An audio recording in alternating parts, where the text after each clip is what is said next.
J'ai une question très importante pour les étudiants africains musulmans qui vont dans les pays du Moyen-Orient, tout ce qui est Arabie Saoudite, Émirats Arabes Unis, Égypte et voilà, pour étudier. Est-ce qu'il y a des filières scientifiques dans les universités là, dans ces universités? Parce que toutes les personnes que j'ai vues personnellement qui ont fait ces pays-là, c'est soit des historiens, soit des littéraires. Et quand ils reviennent, ils nous ramènent sur des débats sur ce qui est halal, ce qui est haram, ceci est valide, ceci n'est pas valide.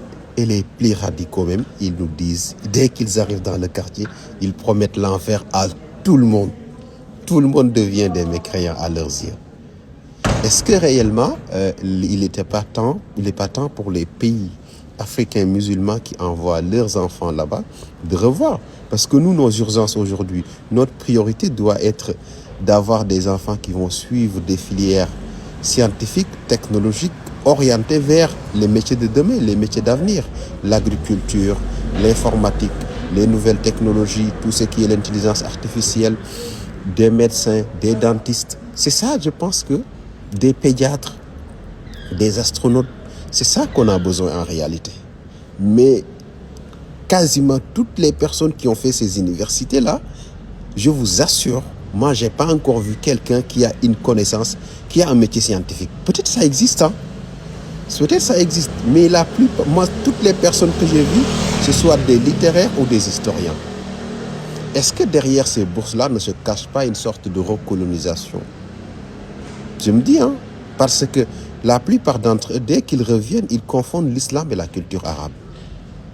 Et ils prennent toutes les personnes qui n'ont pas adopté leur manière de faire, leur manière d'habiller, comme des mécréants. Au moment où le village a besoin d'une matrone, le village a besoin d'un infirmier ou d'une infirmière, eux, ils se contentent de nous parler de l'histoire qui date d'il y a longtemps. Et ils osent même se battre avec les autres. Ah oui! Très sincèrement, je pense qu'il est temps que les Africains, dans ce domaine-là, on revoit comment on donne que des bourses scientifiques. Pourquoi je dis on donne que des bourses scientifiques vers ces pays-là? Parce que moi, j'ai constaté que toutes les personnes que je croise ici, qui sont issues de ces pays-là, c'est des gens qui ont suivi des filières scientifiques. C'est des gens qui sont de très bons ingénieurs. Est-ce qu'il n'y a pas une volonté de leur part de nous envoyer des bourses en littérature et en histoire pour une sorte de colonisation, et après leurs enfants, ils les envoient dans les bonnes filières, dans les métiers de demain? Ce qui va nous maintenir idéologiquement dépendants d'eux, parce qu'on pensera que tout ce qui n'est pas eux n'est pas bon.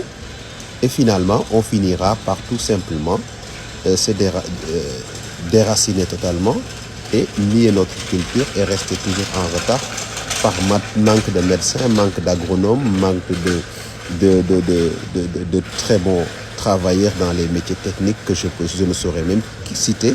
Vous les connaissez tous, mais en tout cas, c'est une question. Pourquoi ces universités-là, toutes les personnes qui sortent de là-bas ne sont pas dans des filières scientifiques? On les envoie dans des filières d'histoire ou dans des filières de littérature. C'est une question que j'ai vraiment. Et je veux vraiment comprendre. Je veux comprendre. Parce que moi, ça m'intrigue.